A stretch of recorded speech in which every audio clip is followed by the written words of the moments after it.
Hello class, this is Brian and I will be your instructor for Lesson 6 in HIT 130, where we will be covering medical terminology. Our topics for Lesson 6 will be covered in 4 separate video lectures. The first lecture will cover the applications we will use in VLab. This will be your only lecture for Week 1 of Lesson 6. In Week 2, we will cover directional terminology, sectional planes, and regions of the body, which are areas that can help an HIM professional when reviewing medical records. So let's get started and look at VLab and the resources you'll be using to complete your Lesson 6.4.1 assignment. Here we are in VLab, and we will be using the 3M coding and reimbursement system.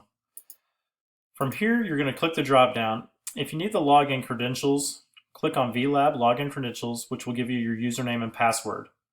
Once you have that, click on 3M Login Instructions. From here, you can click the link directly into 3M. At this point, this is where you will type in your username and password. If you've logged in recently, it should open straight into it without prompting you to enter the username or password.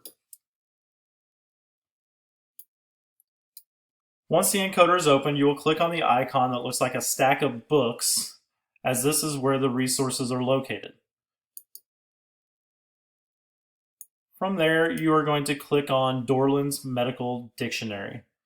This will bring you to the home screen of the dictionary, where you can begin looking up terms.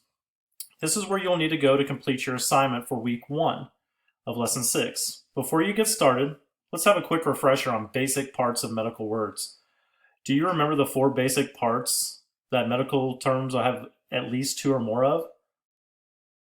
Word root, combining forms, prefixes, and suffixes. The word root contains the basic meaning of the word.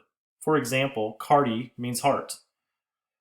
Combining forms are the word root and a combining vowel that connects 2 parts when 2 consonants come together. For example, cardi with a combining form vowel O can form words related to the heart. For example, cardiology. Prefixes are at the beginning of the word and can modify its meaning. Last, we have suffixes, which are at the end of the word or word root, and it can also modify the meaning of the word. With this in mind, let's go to our first assignment. Please proceed to the assignments folder and click on the lesson labeled 6.4.1 Dorland's Medical Dictionary Assignment, where you will find additional instructions for completing this week's assignment.